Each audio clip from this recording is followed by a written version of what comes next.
Hello everyone, and welcome to the webinar, 5 Tips to Untangle Destructive Power Dynamics in Your Team with Round Sky Solutions. This webinar is brought to you by the New England Grassroots Environment Fund through the Root Skills Training Series. My name is Allie Phillip, and I am the Program Manager for the Grassroots Fund. And I'd like just to start today by thanking you all for joining us.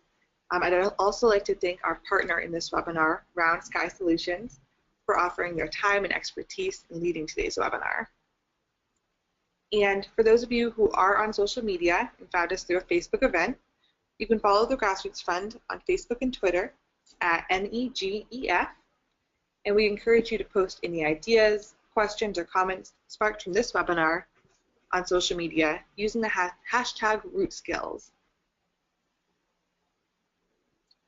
So for those of you who are new to the Grassroots Fund, we support grassroots community groups through our 4 program areas as shown on the screen. We have the dollar symbol, which represents our grant program, and you can apply for our grants using our completely online application.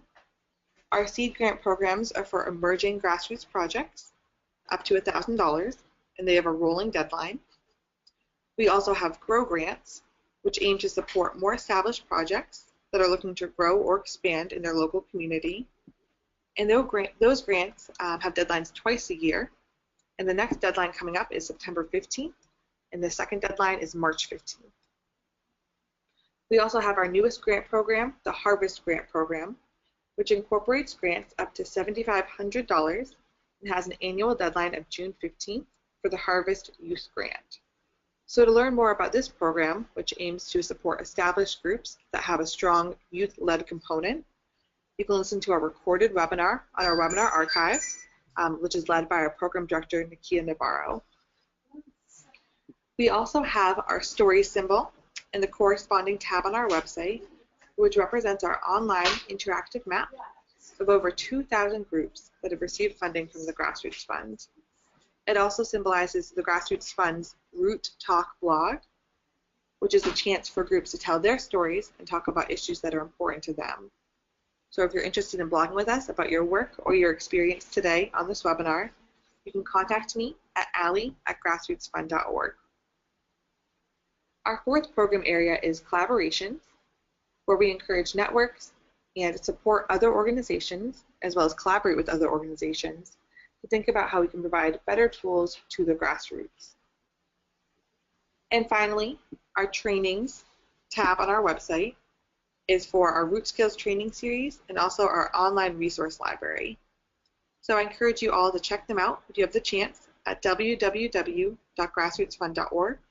If you have questions about any of these program areas or want to learn more, you can contact me at allie@grassrootsfund.org.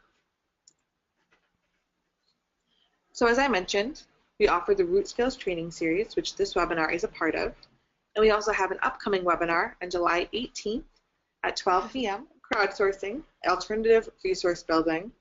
That's all about community-generated wealth and how you can generate funding from your community. And that will be led by our Program Director, Nikia Navarro, as well. You can sign up right online. We also have an upcoming conference, which will be November 30th to December 2nd in Manchester, New Hampshire at the Radisson Hotel. And right now we are taking applications to join our planning committee, as well as to be a speaker or run a workshop at that conference. So if you're interested, again, just go to www.grassrootsfund.org. You can contact me via my email or check out the link in the right-hand corner, all of which will take you to the conference webpage and the applications for the planning committee and the speaker. And this conference will be, again, 3 days long and will feature over 400 grassroots organizers, nonprofits, sustainable businesses, and people new to the grassroots movement, and feature trainings on topics from building coalition across race, gender, class, skills building topics from fundraising to building inclusive community efforts to creative marketing and communication strategies. We will have opportunities to network with fellow organizers and learn from other passionate citizens in your communities. And it will be a really fun opportunity. So we hope you all can make it. And if you need more information, again, check it out on our website. And now, moving to the logistics of this webinar, if you have any questions or if Cecile or Rebecca poses a question throughout the webinar, you can just type your response into the questions tab or any questions you have into the questions tab. And I will take clarifying questions throughout the webinar, and we'll leave plenty of time for questions and answers at the end of the webinar. And if you're experiencing any technical difficulties throughout the webinar, just click the raise your hand function on your GoToWebinar control panel, and I will chat privately with you and hopefully get that worked right out.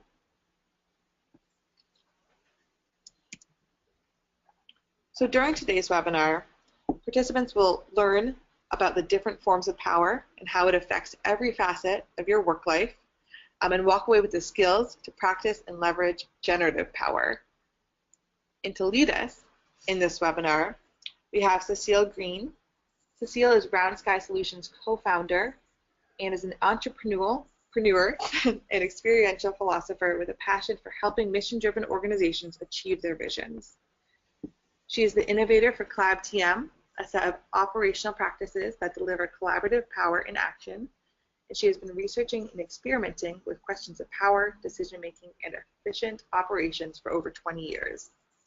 She's also the author of Collaboration That Works, a ruthlessly practical handbook for a generative world, and is a training manual that summarizes all of her research and introduces CollabTM for organizations. So Cecile is also an integral scholar, practitioner, and holds a BS in community-supported agricultural systems. So Cecile has been doing this work for over 2 decades, and we could not have asked for a better speaker to lead us in today's webinar. So Cecile, we are so happy to have you on. We will also be joined by Rebecca Fisher-McGinty, who is the communications wizard at Round Sky Solutions. Rebecca joined about a year ago at Round Sky and to really manifest her values and vision for economic change and justice.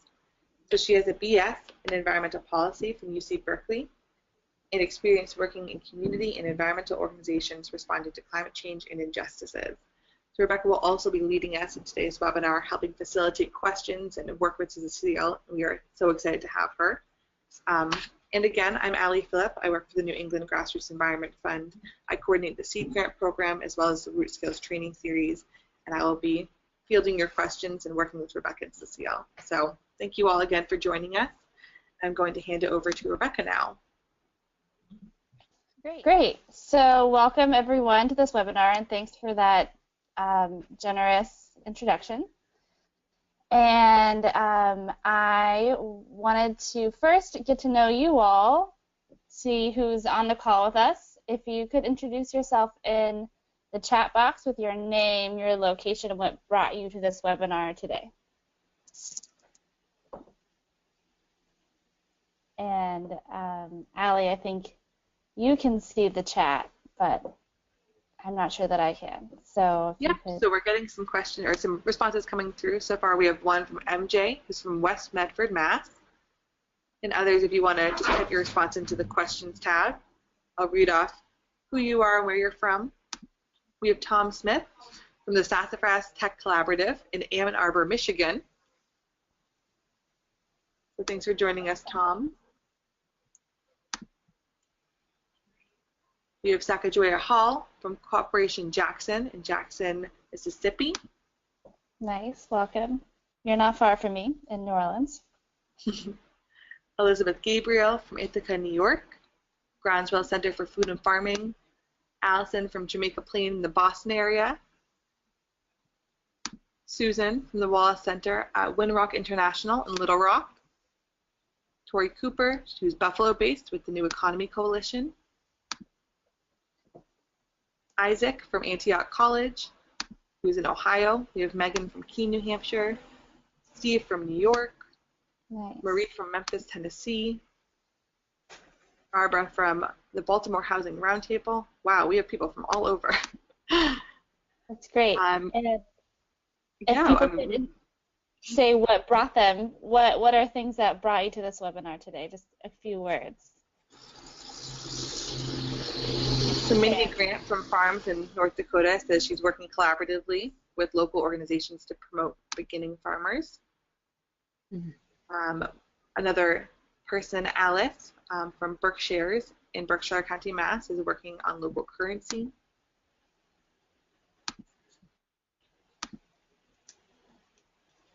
Joshua from Boston is working to carry on Indigenous West African cultural and spirit technologies to empower people to live their soul's purpose and build deep community. Others are working with groups, and power is a topic that they teach and have a lot of interest in. One individual says that their group has been brilliant at tangling themselves up in knots and are always trying to learn more about ways to become more harmonious. And another individual wants to become better at dealing with tricky power dynamics. So I think you all have come to the right place. Thanks, Allie, for reading those off. I appreciate it. And I'll say a little bit more. So I am Rebecca, the communications wizard here at Round Sky, and I live in New Orleans, like I said earlier, and power and anti-oppression work is really at the forefront of my brain almost always. And I'm really excited to be working with Round Sky now for a year on the process, the structure and the process. So that really is where my heart is. And so I'm excited to have this conversation with you all today. And I will pass it off to Cecile. Well, thanks, everyone. It's really a delight to be here with you. I am one of the co-founders, as Ali mentioned, of Round Sky Solutions, and we are a worker co-op. I happen to live near Montpelier, Vermont, and I wanted to start by just taking a moment to share a little bit of my own personal journey, which led me to a deep investigation of destructive power dynamics. And my story really begins as a child. I had the opportunity to grow up in Istanbul, Turkey, and as an expat kid, I absorbed the sea of different cultures and perspectives all around me. All the different ways there were to get something done, or all the different types of dress one might see in a trip to the market. And each of these imprinted a knowledge upon me that there are more ways to see and experience the world than we can really imagine. Informed by this early experience, in my teenage years, I began to wonder why it was so hard for humans to get along. I could see that our different ways of seeing and experiencing the world often appeared to be the root of our conflict. After completing a Bachelor of Science at the University of Massachusetts, I was quickly drawn into the life of the social entrepreneur, starting as a farmer. And after about 2 decades of launching and running small businesses, I was hired to help launch an online education company based in California. I was so excited. I was really looking forward to working with such a progressive organization, but reality is often different than rosy expectations, and that was no different here. The people were great, the vision was truly amazing, and the operating conditions were toxic.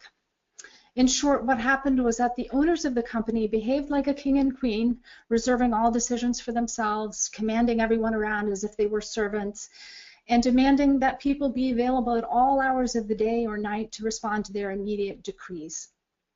Sometimes their bad decisions would not only cost the organization lots of money, but also require that people redo weeks of effort for no apparent benefit except to please them. As you might expect, the people were deeply disillusioned and responded in different ways, from detaching to whitewashing and excusing the behavior of their masters. The parable of the emperor without any clothes provided me with some guidance and solace during this painful and corrosive experience. After all that, I was driven to take a deeper look into my own experience and, as is my way, try to learn about the causes and construct a way to improve these kinds of situations, because I could see that the experience I and my colleagues were having was hardly unique. In fact, it was the status quo for organizational operations. So seeking a better way, I was inspired to take up a deep dive into organizational and individual development in search of an answer. I was really curious about what power is and developed some theories about power to map or explain the dynamics I commonly saw in organizations. I synthesized the research that I'd been doing with my challenging career experience, both as a cooperative entrepreneur and in organizations like the one I mentioned earlier.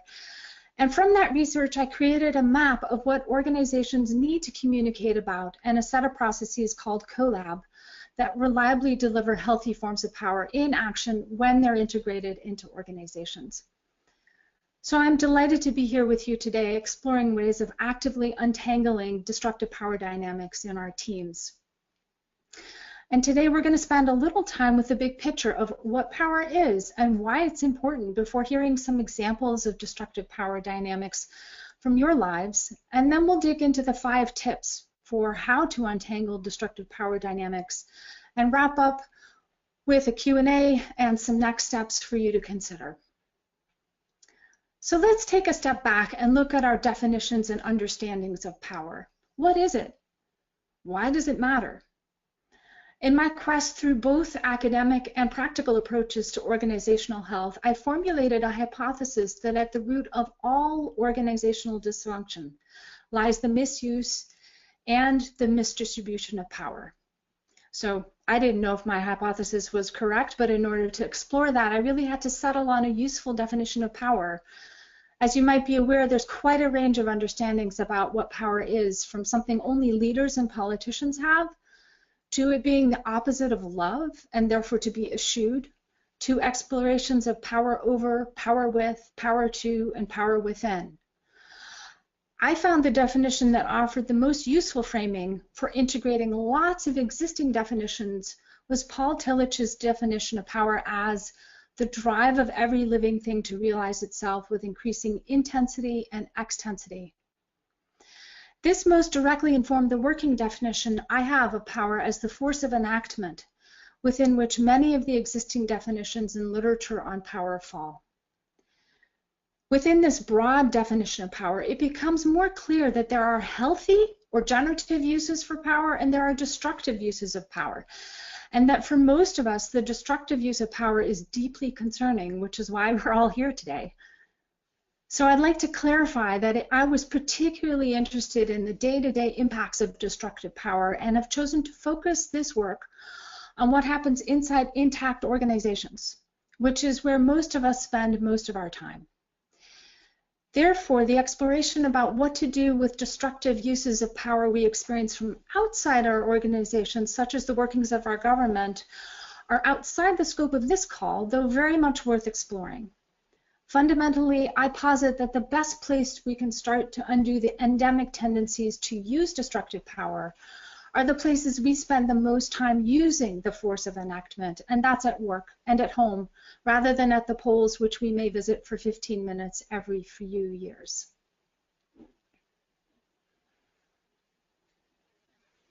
Great. Thanks for that, Cecile. And I think it's so important to get clear about what is our definition of power together for this webinar, because that really continues how our framework is around it, right? That it can also be healthy, not only destructive. So that's really important. And I'd love to hear from other people about what their examples of some destructive power dynamics in their daily lives, how that plays out, and I'll share one of my experiences from a past workplace. I was in a pretty hierarchical traditional work setting at a nonprofit with about 5 people that worked there, and the executive director and my boss had a sense of wanting to collaborate to make decisions and meetings, but at the end of the day, he had the final say explicitly, and also used his personality to get us on board, but then wouldn't actually follow through with any of our suggestions, and often would undermine us, which doesn't feel good to anybody. And there was some pretty uncomfortable pay situations where he made double what a lot of us made. So that's an example of power dynamic for my own life. Do people want to put in the chat box maybe short examples that they'd like to share as well? And if Allie could help us with sharing some of those out. Absolutely. So I'm hearing from one person who shares your experience, Rebecca, in saying that type of false and shallow collaborative leadership is very common and very destructive. So acting collaboratively or pretending to act collaboratively and asking for input, but then never doing anything meaningful with that input is absolutely destructive in this woman's experience. Right. And also maybe they don't even realize it. Absolutely. And we have another individual who's still exploring this because it is a consensus-run business. So the power tends to be soft power, but they would love to talk about this, and they've heard of something called founder syndrome, which they're curious about. Another individual sharing their experience with two supervisors who are often at odds with each other, which leaves this individual in the middle. So trying to make peace and encourage empathy between the two. Another one is a problem that they see is having some groups, which is an inability for a member to accept a group decision as settled and returning to it until satisfied. And then the final one I'll read off right now is in a consensus decision-making environment, this individual seems that sometimes one person will hold out or wants to hold up the whole process almost just to get attention or make sure that they're really heard. Wow, thanks for those examples. Definitely resonate with a lot of them as well. I have another individual who requested to be heard, so I'm reading hers off as well, and is saying that they recently resigned from the organization for some of the reasons that Rebecca, you described, some of the dynamics that were at play, and really looking forward to this webinar. Let me see what else we have here. We also have another situation. There's one star player who's been a part of their team and the team's greatest strength, but also one of the greatest weaknesses because they've become dependent on them for money and a sense of validity. So they're starting to feel that that they are standing out. They're doing exactly against what they stand for. That's been a challenge. And so some people have come to them for different courses and complained about how they've done things and left. So they haven't, but they haven't tried to stay and make things better. So they have a lot of challenges that they are working through in terms of power. And really seems the power is essentially located with that one star team member. And maybe Rebecca, if you want to try to shoot Cecile a text message or see if she can call in through the audio. Yeah, let's see what I can do. Yeah, I just don't have her number handy, and I'll keep reading off stories of what brought people here and any destructive power dynamics that they're hoping to address, and hopefully we can get those tips to you very soon. And I think it's also really valuable to share your experiences because I have a feeling that the people who have registered for today's webinar will resonate with your story. And one person makes a very, profound comment, I'll say, that there seems to be a mentality that groups cannot get things done unless it's the typical hierarchical status or if it's through an authoritarian leader. So that mindset has been very destructive, and it is the status quo in our society. One person is just sharing that they're really interested in managing some more about fostering and supporting collaborative work environments as a director, both internally and externally, so this impacts every aspect of our lives.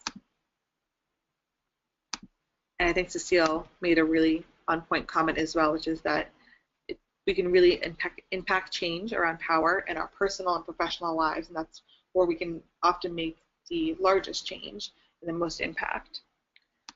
So we have another comment coming through. That from someone who had shared their experience a little earlier, saying that the core group of them has stayed positive and together for upwards of 15 years. They want to include a positive focus on how they talk about their community. So while there are organizational challenges, they also have a very positive light on the work that they do in the core group of members, which I would expect is why they are coming to this webinar, to learn how they can even better work together because they do care and feel good about the work that they're doing. Okay, this individual has an interesting comment, which is that their organization is actively working to adjust the sharing of power across their organization, but not all levels of staff are being invited to participate, leaving some behind despite the organization talking about shifting power. And Rebecca, did you find that was a challenge in your organization, or was the power really centrally located and there wasn't even a discussion about shifting power? There wasn't really a discussion about shifting power at the place that I had worked, but there was a discussion around like his sense was, I'm just like you, we're all in this together, kind of sense, building camaraderie with us. But there wasn't a lot that you couldn't share with a 5-person team. It was pretty hard to keep things from us, but I definitely I think that sense of working towards more of a shared power or shared leadership in your company. But then I think once you start doing that, some people realize how much power they have, and that's scary to give up in some ways, or maybe I think the process of change is scary for people in power. Mm-hmm. Yeah, I think another person just commented, which really aligns well with what you're saying, which is that their experience is that talking about power is the trouble because people just really don't want to talk about it. And also because people are lacking the skills to talk about power productively. So what does it mean to shift power? And it's very challenging to get people who are in power to begin that conversation. Right. I would be interested to hear if anyone on the call is willing to talk about being in a place of power and seeing the destructive dynamics play out. And maybe that's a little bit harder to talk about. But if you're not willing, I definitely want to invite everyone to reflect on that, because I think it's important to talk about both sides in order to move forward, because otherwise it's the elephant in the room in some ways, right? When you're with your team, you have to pinpoint where it's coming from. Absolutely. I would be really interested to hear that as well. And just to hear, I think we need everyone from every level of the organization to get involved if shifting power is the commitment of the organization. So that especially comes from people at the top who might have that power. So anyone who's, look through, we have one person coming through who's a founder and senior developer, and they think that much of the soft power tends to come around that person, and the result is a feeling of distance and mistrust from some folks, which really, in their words, sucks. So they're working with a consultant on this right now, and I think that's a really, from my perspective, a really valuable input and a really valuable perspective, because we often see power concentrating with one person. That person is benefiting or only benefiting, and they don't feel anything negative from that power. But I think having power concentrated at one level seems to hurt everyone, including the person who has that power. One of the discoveries in my research is that communication is one of the key places where power flows in an organization.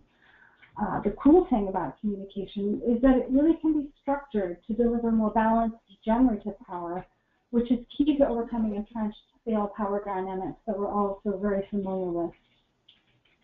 So if there's one kind of overarching insight I can offer you today, is that power, it can be both constrained and enabled through how we communicate and share information with each other as we go about our work. Unfortunately, it's usually completely inadequate to try to simply train individuals to use principles while they communicate, which is what I often see is like, well, let's take a course and learn how we each can do something different. And while that's valid and useful, it's usually insufficient. And there's a lot of reasons for this. One key reason is that we as individuals don't operate in a vacuum. We operate on teams that are part of a larger organization. And based on all my research, instituting team or organization-wide generative communication practices is perhaps the single most useful and efficient point of leverage for sharing power. Your first thing is really to have a meeting where everyone knows what's happening, and there's a facilitator that has your team's best interest in mind, basically. So not a facilitator that's going to decide all the decisions for your team, but a facilitator that can really align your team, and a meeting practice that is about distributed power. So one thing that we do is not only one person set up a meeting, but we all contribute to the agenda. And as Cecile said, I will be sending out information and some PDFs on resources you can use. And also, we have a pay what you can online course that explains it in lots of detail if that's something that is interesting to you. So I'll move on to tip 2, and if you have questions, please bring them up, and at the end we'll do our best to answer them. So on to tip 2. So you'll want to implement a proven and consented upon collective decision-making process. We use a process that we call integrative consent, and this tip points to a place where any number of destructive power dynamics reside. To name a few, one person, usually the manager or the owner, ED, or CEO, makes all the decisions, sometimes with input, like I said earlier, but nevertheless, they're the one making the final decision, which the rest of the team has to abide with whether or not they agree or can get on board with. And another example is if it's not the manager making decisions without a clear and effective process, it will be the people with the loudest voices who will end up generating the decisions through force of voice, which usually leaves many team members out. Maybe you all have experienced that in the past. And then there's also, if teams are using consensus only as a decision-making process, then another set of issues usually creates frustration along how long it can take to come to a decision if everyone's voice is at the table without a process that holds you. And then we've also found that a consensus or a majority voting process also doesn't address all the important concerns and structural power dynamics that may continue or even be exacerbated, and doesn't really get at the complexity of some of the decisions we have to make with our teams. So that's why we created integrative consent, which involves clarifying which decisions do need to be made by the team together, and then using a rapid decision-making process that includes all the perspectives on a team. And I'll send out a summary of that process and also the step-by-step for you, which is also included in our online course if you want to dive in deeper. And for tip, that's what I'll send you. Integrated consent, and I'll keep going because you'll get that in your email later.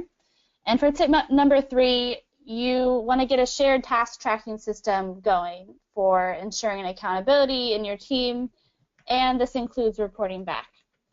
So one of the common places for destructive power dynamics has to do with accountability. I'm sure you all have heard this several times, and that you want to make sure that people follow through with their work, of course. And so let me offer some examples of where these destructive power dynamics can show up with accountability. So you may have experienced that the most productive individuals on a team get a disproportionate amount of work heaped on them, leading to burnout. I think some of those were examples from earlier. Or while others take on much less than they could, another trouble is well-meaning people committing to projects and then forgetting about them. So that's another thing that happens, right? We see this in our teams. And the key here is to have a place where everyone's work is transparently tracked and reported on with regularly, so that we can all see and hear what's going on and what's coming up for people. And this usually eliminates many of the destructive dynamics and encourages an increase in productivity. It also works as a mechanism to get people off a team that are veteran underproducers, because their work is now visible to all and prevents them from getting away with doing as little as possible, which will either encourage them to increase productivity or move on to another place to work. And then this practice also reveals who's taking on what kind of work on your team, such as gendered work, like women disproportionately taking on both more work in general and in specific administrative tasks rather than taking the lead on company projects. Maybe you've experienced that. And then it's also clear who is doing what work and how much. When it's clear who's doing what work and how much, you can begin to redistribute that workload as your team sees fit, and notice where that power is coming up for your team. Yeah, so tip 4 is really about how we develop the various accountabilities that we have on a team and make sure that they're written down. You know, often what happens is that one of the most common sort of sources of failed power dynamics comes from lack of clarity around who's doing what, and also around having who's doing what really determined only by one person, the person in charge usually, as opposed to it being a collaborative team process. And so this can really lead to chronic frustration, balls being dropped, work duplicated, micromanagement, overburdening of the most productive individuals, as we mentioned above. And the key here is to have a process, a reliable process whereby your roles with specific accountabilities can be developed and evolved regularly to match the operating conditions and priorities of a team. And we recommend a simple format for brainstorming your team roles and accountabilities and passing them as a shared agreement between all team members. In other words, not having them developed just by your manager, but then once you've developed the roles, also electing people to a team and getting those roles and accountabilities into a team database so that everyone can see what everyone else is accountable for. Now, obviously, what I've just laid out is, in fact, very complex and requires all sorts of negotiating and compromising, as well as a robust commitment to learning and self-improvement, which is why we really recommend that you work with a trained facilitator or follow up with us to get some sort of training. Otherwise, it can fall apart. But don't fear, pursuing this project will lead to more clear and joyful workplaces. And we've found that this clarity around roles really necessary and welcoming way to get our accountability in our team, assure alignment, reduce task dropping. And we'll be sending you out a summary of this role generation process in the follow-up email. We really hope you give it a try. Let us know how it goes, because it can make a really big difference to just change how your authority and accountability are distributed and determined on your team. So on to tip 5. Make information across the organization transparent. This is more powerful than perhaps it sounds, but power is also in how we share information, and making our information transparent and easily accessible is transformative. So really, you know, information is a form of power, and the list of destructive power dynamics that result simply from lack of transparency is long indeed. From people disengaging from their work to outright wrongdoing happening under the noses of good people simply because it wasn't visible.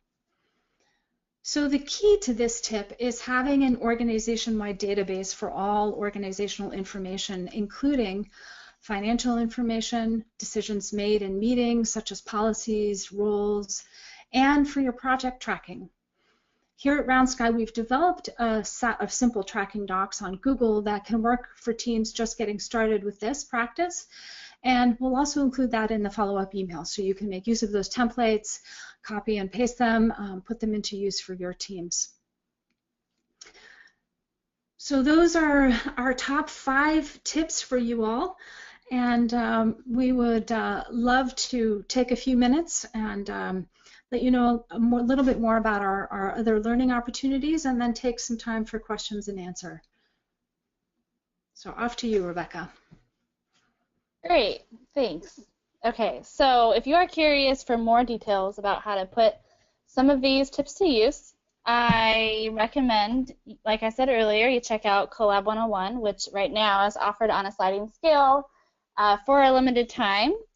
And in Collab 101, you really learn how to use this collaborative operating system, Collab, that taps into the brilliance of your team for clear strategic initiatives and action. So you can really get clarity all along your team for that.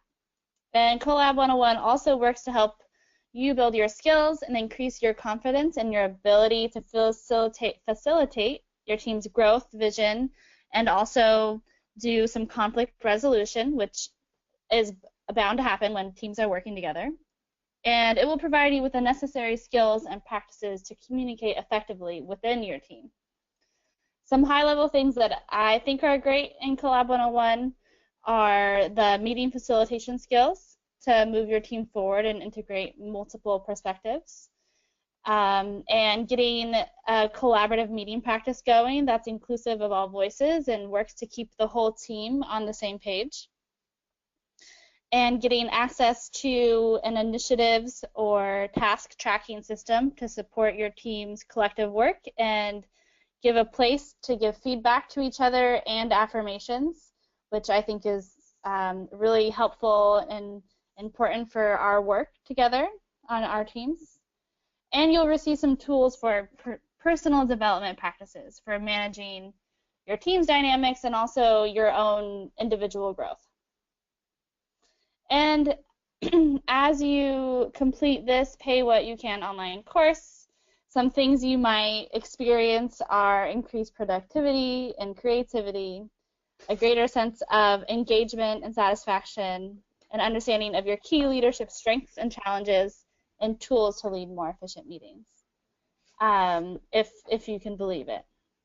So we also offer, as Cecile mentioned earlier, offer other things such as leadership coaching and customized trainings for organizations. So if you want your whole organization to go through this process of pinpointing power and redistributing it, you can call on us. And we also have an in-depth collaborative leadership certification program that we call CLCP, and that we're enrolling in currently. So if you want to take a more intensive dive, that's an option for you. Feel free to reach out to myself or Cecile with any questions or needs. And lastly, after this call, I'll send you the information via email along with all the things we've mentioned today, all the PDFs. And that is that. I think I'll send it back to you, Cecile. Yeah, thank you so much. And I'd love to open the line, I guess, basically for anyone to type in questions that you might have. And Ali, if you'd be so kind as to read those off, we'll be happy to take your questions. Absolutely. So folks, take your time to type in any questions you have into the questions tab in the control panel. And while we do that, I'm going to show my screen and show Cecile and Rebecca's information so you can get in touch with them. So I will do that right now. Okay.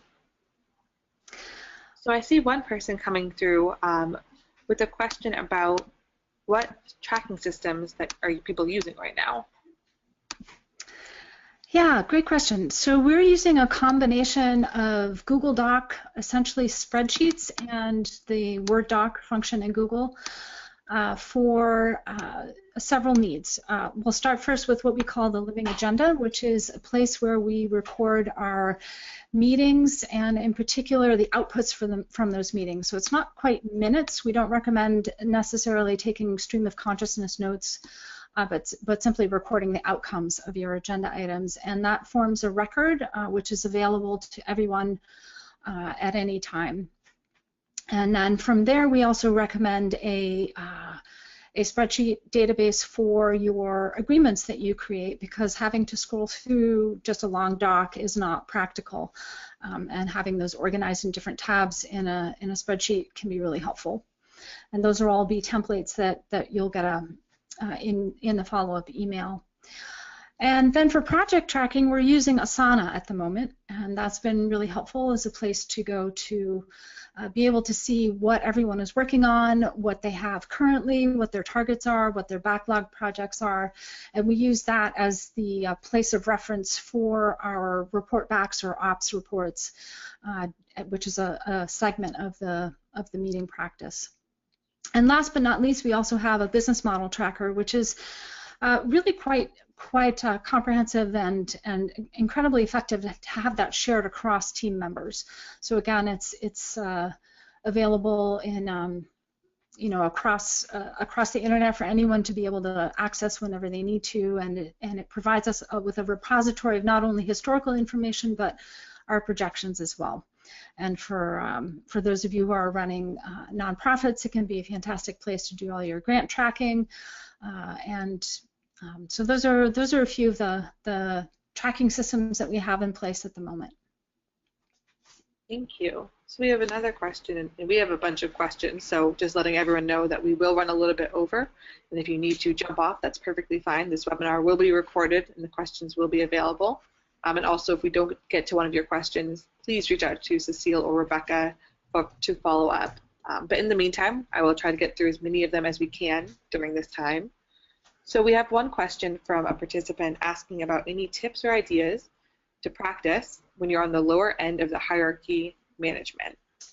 So if you're on the lower end and want to bring up the conversation about shifting power, what is something they can do to begin that conversation?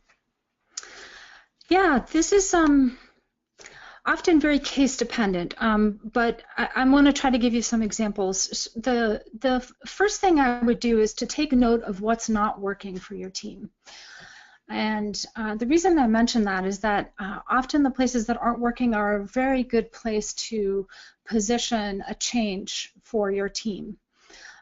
So, for example, perhaps your meetings are long and frustrating and don't end up really producing useful information. They're usually the same people talking over and over again, and so that would be an example of something that's not working. And based on that, if I were in your shoes, I would come to your team and say, hey, I've been learning about another way for us to have more effective meetings that will get us more productive outcomes and have everyone feeling more engaged. Would you be willing to try an experiment? So couching it as an experiment is often a really safe way to go about this type of thing, because people know that they're not being boxed in.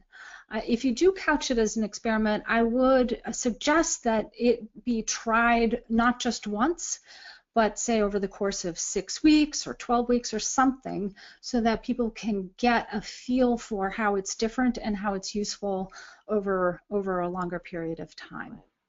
Thank you so much, Cecile. And I think the point of posing it as an experiment or something to try out is a very softball to upper management and maybe something to be willing to explore. So I think that's a really great idea. And I think another question coming through is, how do you deal with members vying for leadership implicitly, not expressly? Oh, that's so much fun, isn't it? Yeah.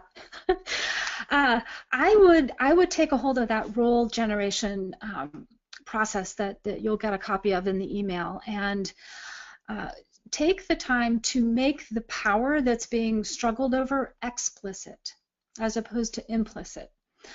And that I would suggest a two-part process. The first is to make what's the work of these individuals that they're vying over, what's the work that's at stake, and depersonalize it by making it a role that could be held by a number of different people, right? The other really cool thing that happens when you do that is that it becomes clear that we're doing this on behalf of the team, and it's less about the individual personalities involved. So make the roles explicit, and the roles have specific accountabilities, and then part two is to get those roles elected. So in that case, it's no longer up to the people who are vying for power. They can certainly make their case for themselves in the election process as to why they should have that role, but really it comes down to a fair election process that the facilitator is in charge of, rather than some personality kind of trying to win a certain role. Yeah, and I'll just add to that I think when you start doing roles and getting clear about who's doing what work, it's that election process is really great for everyone involved. That we do it for every role, even even small things like social media, I guess that's not small, but it's in our team it's smaller, so that kind of thing, electing someone to it is really a fun process for everyone often because you get to say why that person would be great for it, and it's also a team bonding experience. Yeah, nice. I think those are great suggestions. So I'm going to clump a few questions together because I think they kind of go in the same trend. So we have some folks who are working with remote staff, which I know Rebecca and Cecile, you have experience doing, and challenges with engagement on the different online platforms. So challenges with people keeping up with the online platforms and using them regularly, other challenges with people starting new databases and half their team not knowing how to get onto it or how to use it. So just challenges all around using online databases. So my question I'll pose to you two, which is, how do you really keep people engaged in online databases, and how do you keep them easy to use and accessible to everyone on your team? Wonderful question, and I'll take a crack at it, but definitely add in Rebecca. So yes, we are a remote team, so we operate pretty much 100% via the internet for our work. And to come back to that specific question is what I found the simplest answer to that is make those databases that you're using part of your meeting practice. So for example, let's say that you're using Asana, or perhaps you're using just a simple Google spreadsheet for your project tracking. When it comes time for you to do your report backs, have that doc open and reference what's on that doc. So people both get a sense of why it's helpful for them, but they're also then on the spot when it's their turn to report back, do they have anything in their column? If they don't, okay, take a few minutes and work on that while we move on to the next person who has filled in their column. So there's a subtle social pressure that also begins to sort of take effect when you're using it actively during your meetings. And the same is true for what we call the living agenda, which is a simple Google Doc. We found that transformative, especially useful for virtual teams because we have a live real-time record of what we're talking about. We know where we are. We're all together in the same place because we have this visual reference that we can all be looking at the same time rather than just relying on the audio, which frankly it's much easier to detach and disengage when all you have is audio. When you have audio and visual, it's a lot more engaging for people and actually just easier to follow, and people have more invested in what's coming out of their conversations. In terms of platforms that you might be using offline, so say not during a meeting, the same principle basically applies. Just the reinforcing of making it the place that you go back to reference your data, and giving people, plenty of time to get used to it, so enough training so that they're familiar enough to use it.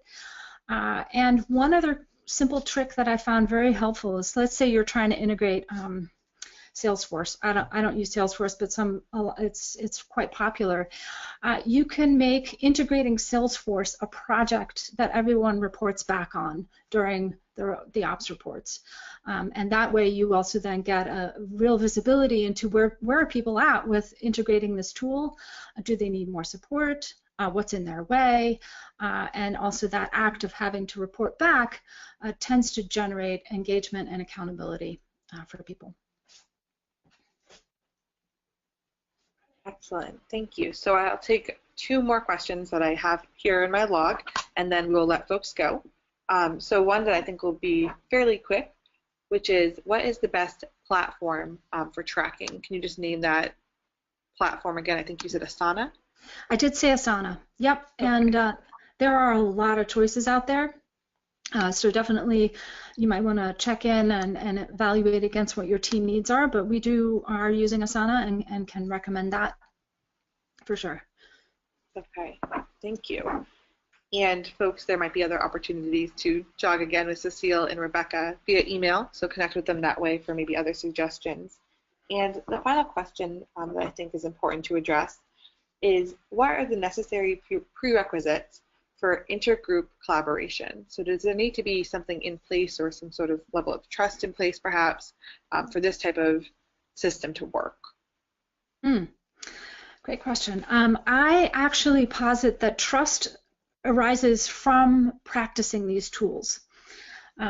So when we come together across groups, there's a certain amount of trust that can be there as long as we're sort of all heading in the same direction. We have a shared purpose of some kind, maybe.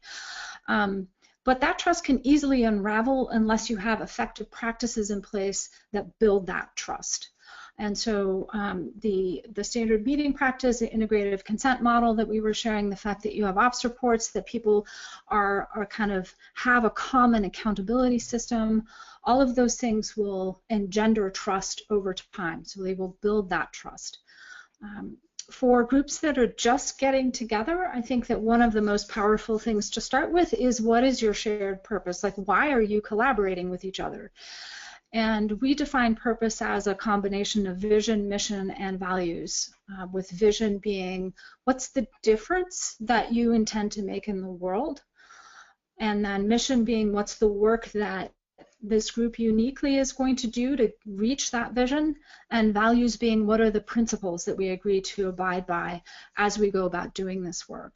And having those three things answered is a very powerful binding force for people working across organizations. I think in addition to that, if getting your team to be willing to try, if everyone's willing to experiment with collaborating together, then your team's ready.